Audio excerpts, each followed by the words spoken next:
Hello, and welcome to the Conscious Conversations podcast, a place where spirituality is made practical. My name is Karina Gutierrez, and I'll be your guide, your host, and your new virtual friend throughout each and every show. Let's dive right in. On today's episode, I have Isabella Imani, a phenomenal trauma-informed resiliency coach and author. She works with Fortune 500 CEOs, helping them overcome mental blockages by healing from emotional wounds. Isabella is an all-around badass. First of all, I am so lucky to call her a friend. And second of all, she just has an amazing way of breaking down psychological frameworks, making them so easy to digest and implement. I'm so excited for you to learn all about attachment styles, how we develop them, and ways to overcome these insecure attachment styles so that you can form healthy relationships, not just with others, but with yourself. Because if we're honest, it all starts within first. All right, let's dive in.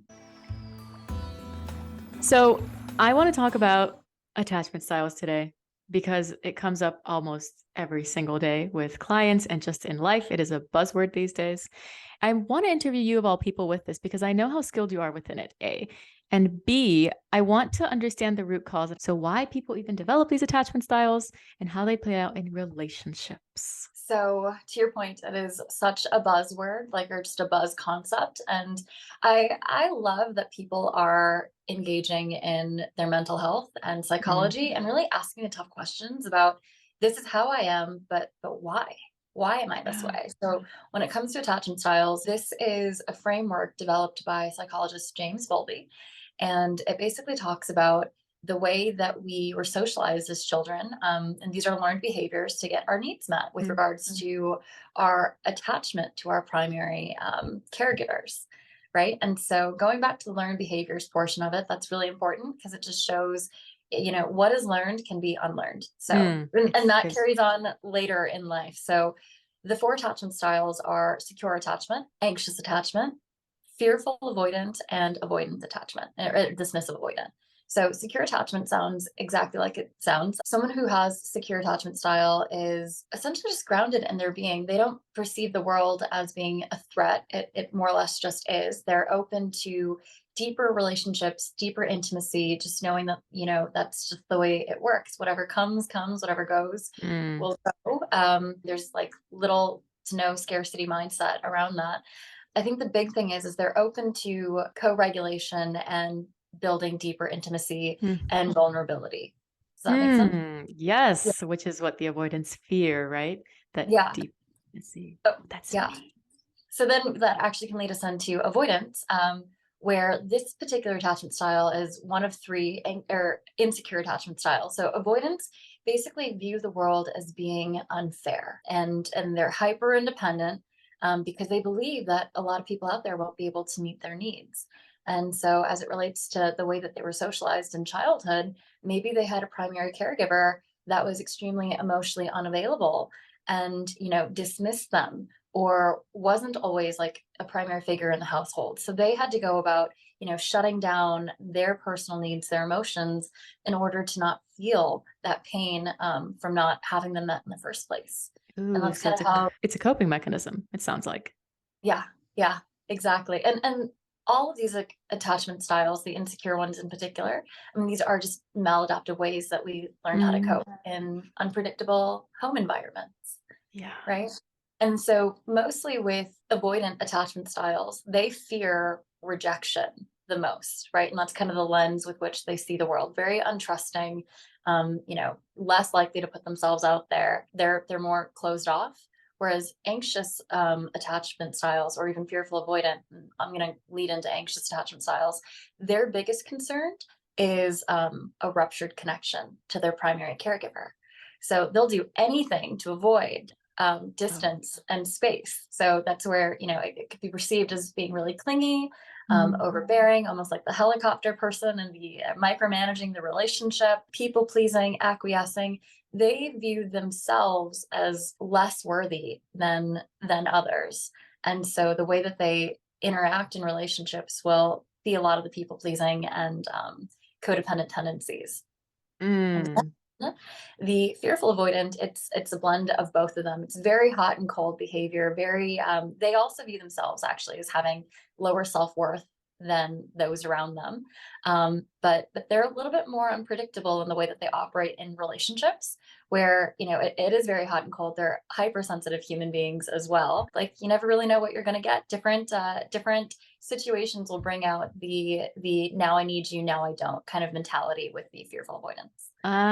So fearful avoidant sounds like the worst of the worst, right? Because they're pushing and they're pulling and you don't know which side you're going to get, I think they're all right? pretty bad. I mean, not bad. Bad's probably not the right word, but I mean, Fair. at the core of those three attachment styles, it's insecurity, right? Mm, And if you look at the word insecure, insecure just means unsafe, right? Because when you're secure, you feel safe. yeah. And so knowing how these three attachment styles respond when they feel unsafe in their relationships is crucial to breaking the patterns in adulthood. Hmm. Is Yeah. it possible if someone grew up with, let's say, intermittent love from their parents and then they developed, let's say, a dismissive avoidant attachment because the love was never consistent? Is it possible for that person to then have a secure relationship, romantic relationship in the future? Or does that relationship with their caregivers determine the way that they will then present in romantic relationships? Does that make sense? I think if I understand your question, if someone grew up in kind of more unpredictable household and they essentially they grew into this, these are attachment wounds at their core, attachment styles, attachment wounds. So unless they are mindful of their attachment wounding, these patterns will repeat themselves later, Mm, if that makes sense. So it's not impossible for any one of these three attachment styles to then move more towards secure attachment. That's ideally what healing looks like, right? But I think most people are not aware of their attachment styles and how this manifests and their maladaptive tendencies in relationships. And so they essentially repeat what they don't repair. But in short, um, I think I read somewhere that it takes like 4 to 5 years of just doing the work to actually start to move more towards secure attachment. So you can change your attachment style later in life, but the sooner you start to do the inner work, the better. that's wild. 5 years Yeah. seems like a long time, but you're right. It's not actually in the course of life. But Yeah, that seems like, wow, that's a lot of work of acknowledging and taking responsibility, which seems to absolutely. be the hardest thing to do sometimes. I can say for me, so I've been doing the inner work. I mean, I'm fortunate that it's a part of what I do for a living. So there's no avoiding the inner work there. And the deeper I go in my work, the more I can help my clients go deeper Mhm. in their work. And 5 years ago, when I really started doing the work and learning about all of my growth edges and leaning into my biggest fears, I was so extraordinarily anxious. And I had zero self-concept of attachment styles Mm. whatsoever.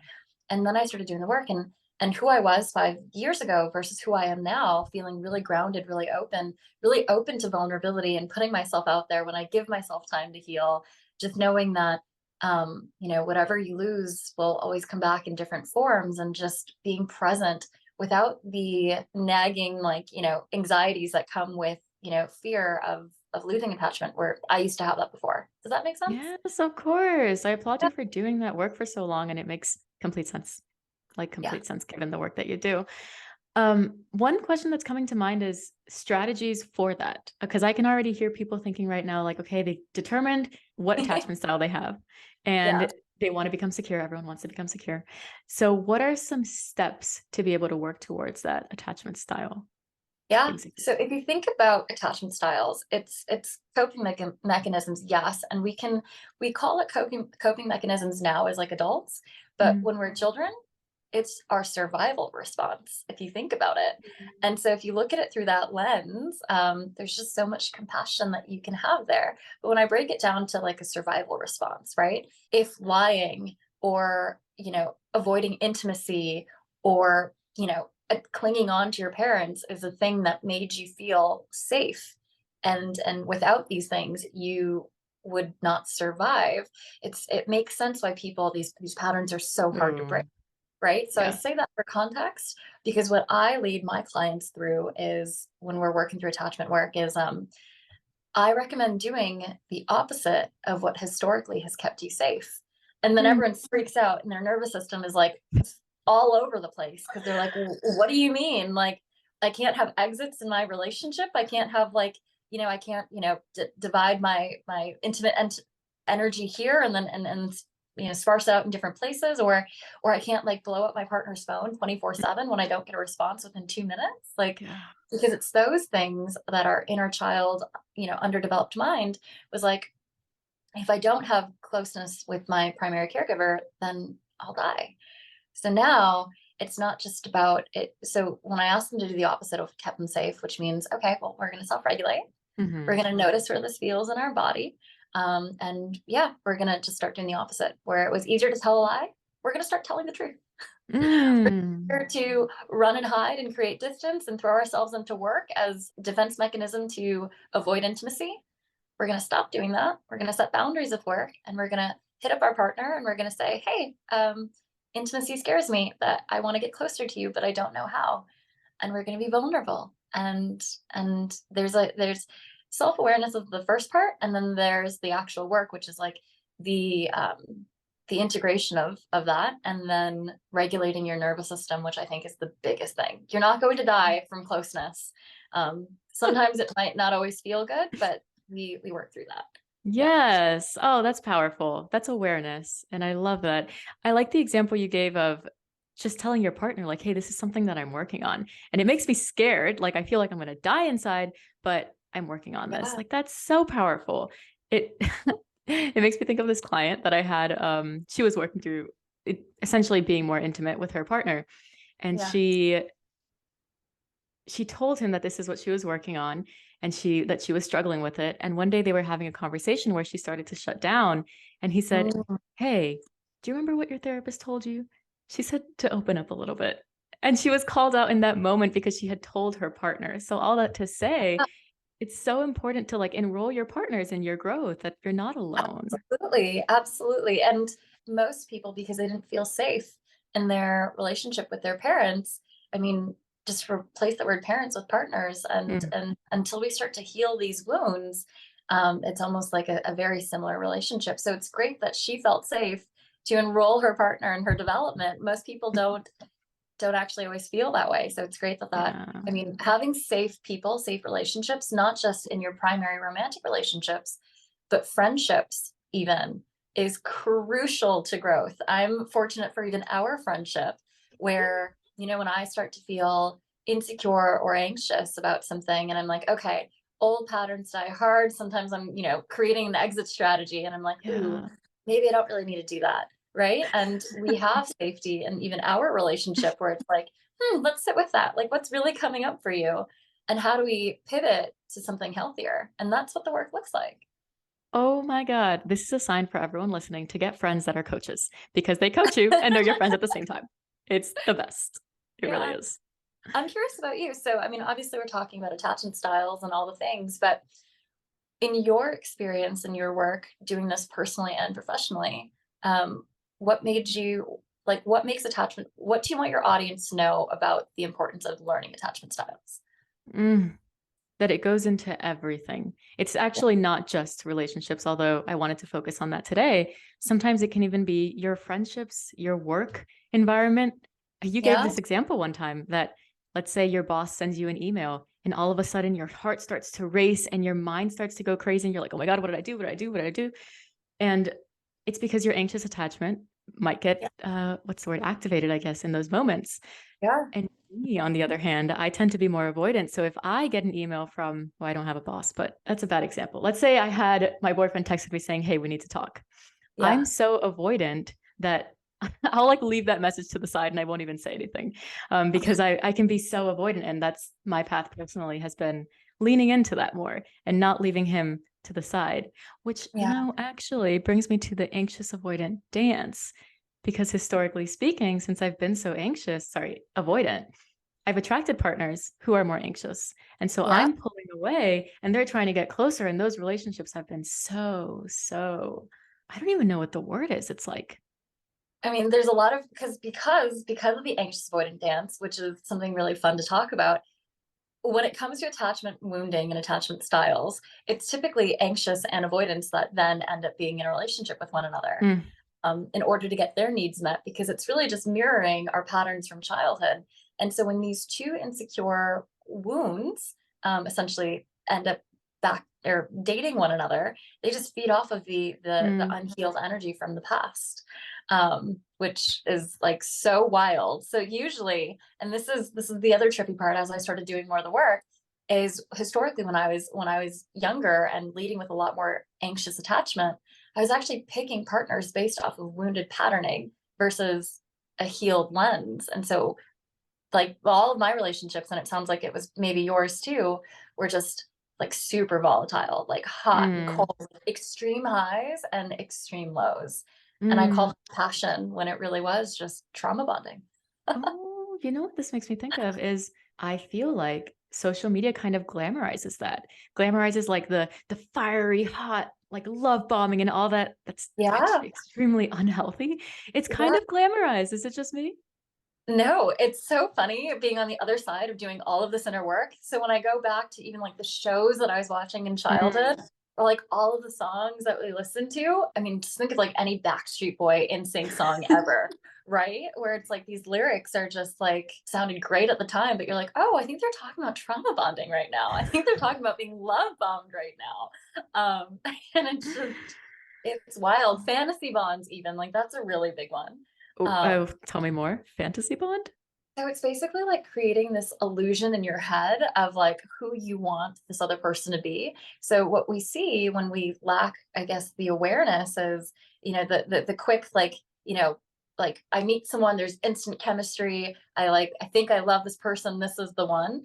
Real love outside of, just insecure attachment, real love takes time to develop, right? Chemistry is basically a biological, physiological response in, someone's body. It's a chemical cocktail of oxytocin, Mm, anxiety, cortisol, like all the things. the good And, stuff. and that's almost like it feels like being alive, but it's really like, oh, like our nervous system responding to something that could also be dangerous. Mm, But we just associate that with love and all the things. But when it comes to fantasy bonds in particular, it's more of that limerence love, where it's just it's an illusion. It's an illusion of love because of this chemical cocktail and us projecting who we want someone else to be based off of, but having no attachment to who they genuinely are.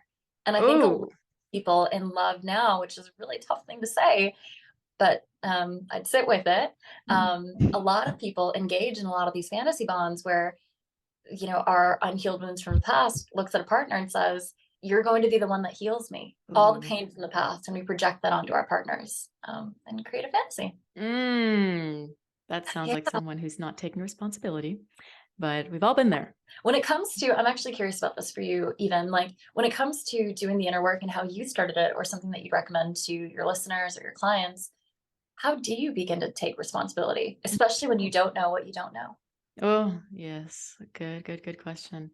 Journaling for me is huge, like huge, because Yeah. I journal every single day on the way that I presented throughout the day. I can look back at my entries and kind of like log what I'm doing, how I'm feeling. And if I log that for the entire month straight, I've been avoiding my own emotion and others' emotions, then I mean, like, I have to change. So I think accountability for me is journaling a lot, like a lot. Having these conversations too, just with people, because Yeah. it normalizes it. It's like it's something that we can work towards. It's not my diagnosis that I'm taking to my grave is avoidant. That's not the case. It's something that I developed along the way to protect myself. So that, and then my third point is attached. The book. Who wrote that book? Something Levine. I was gonna say Adam Ooh, Levine, but I don't me think this too. is it. Some something Levine. Yeah. That book was huge. That book was a slap in the face for me. It's actually funny. My Adam, my boyfriend, gave me that book when we first started dating. Like we first started dating and then we broke up. And when we broke up, he was like, "You need to read this book," Mm. because he was like, "This girl's so attached." Sorry, avoidant. And thank God I read that book because Yeah. it changed everything for me. It was like, oh, now I'm understanding why I'm doing the things that I'm doing. I need to stop. That being said, it is a a journey. Something that I work with my clients is, I mean, there's so many different modalities that we work through.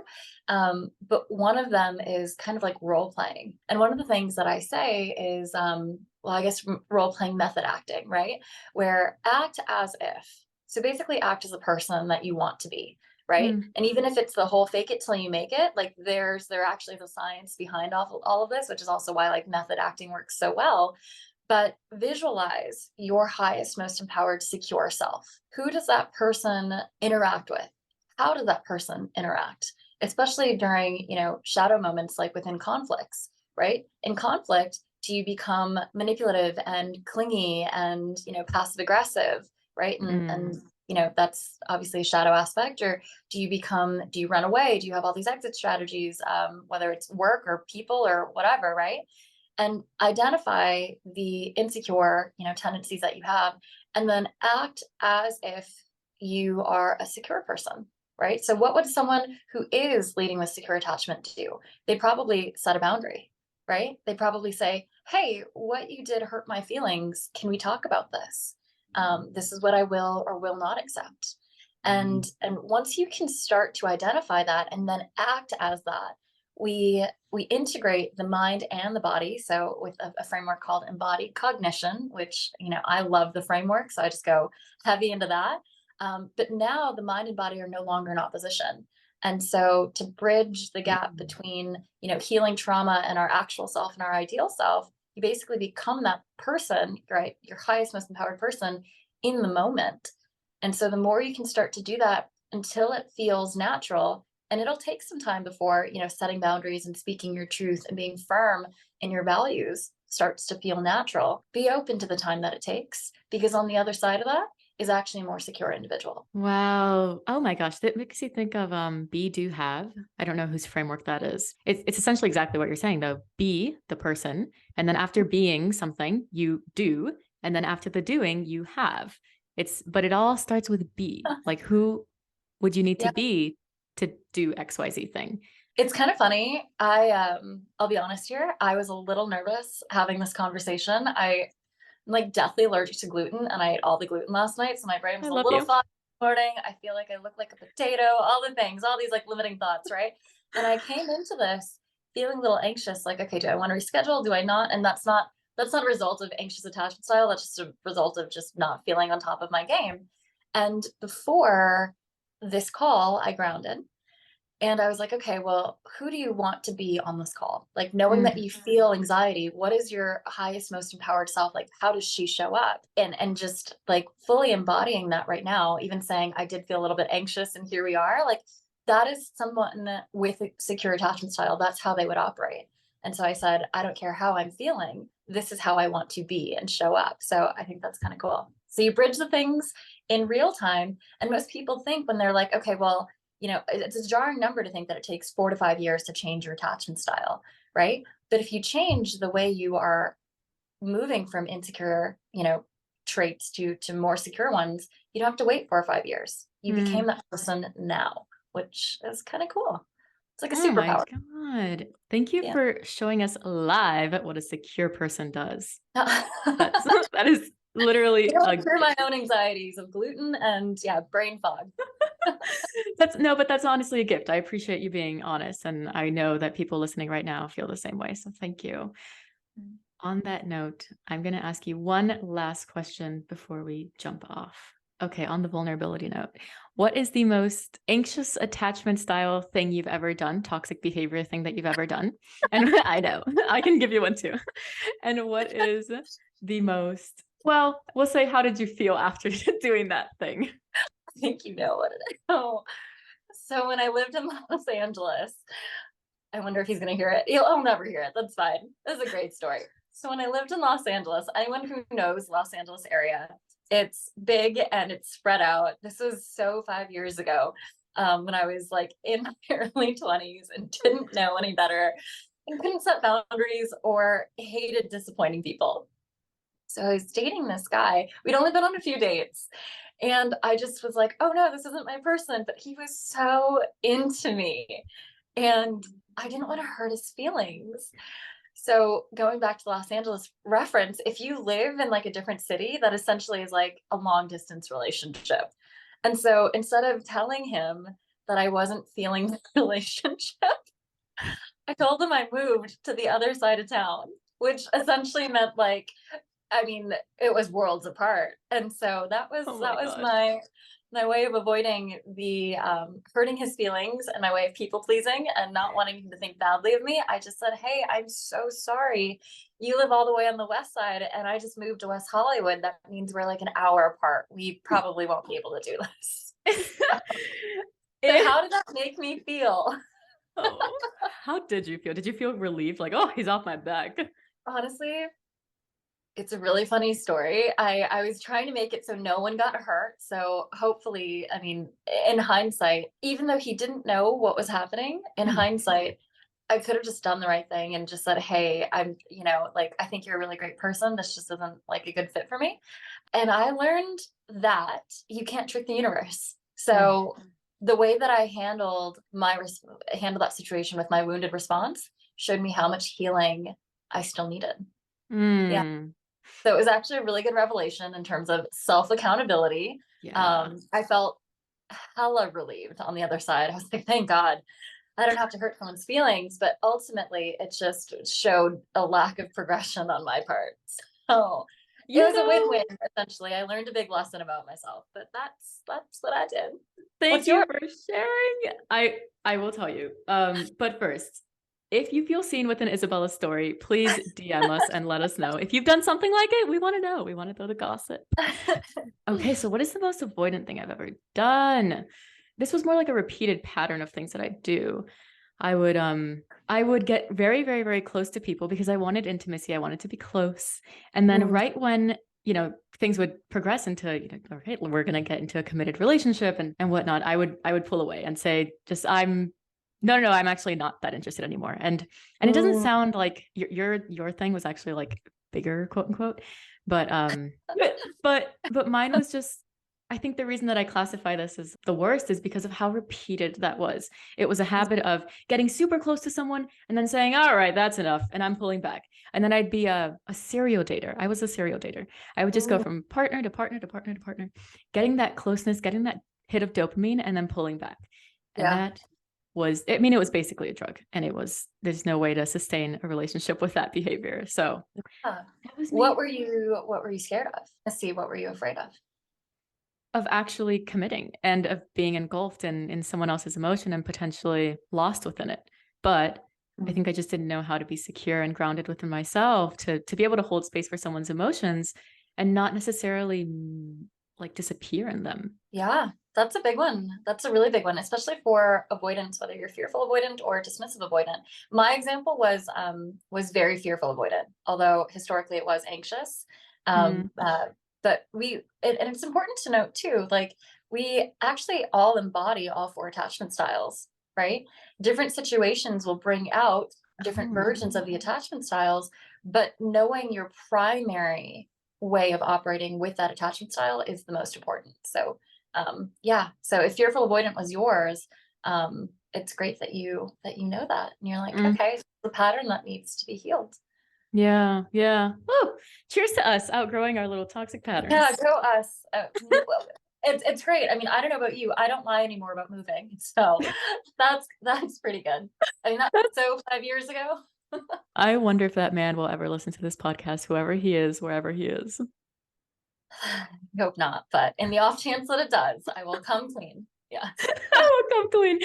All right. Well, Isabella, thank you so much for sharing your gifts with us. Where can these people hear about you, connect Yeah, with you? I am active most on Instagram, but you can find me across all platforms. But I'm most engaged on Instagram, and I love hearing from everyone. So I'll Awesome. send you the link, and you can refer them that way. Perfect. I will put everything in the show notes. Connect with Isabella, check out all of her products, and we'll all be in touch soon. Awesome, thank you. Okay, bye.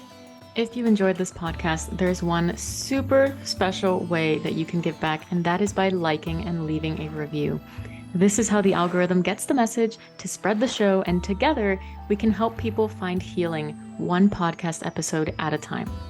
You can find me on social media at Strategic Soul or on my website at www.mystrategicsoul.com. I am looking forward to hearing from you, sharing space with you, and being on this path together. Ciao.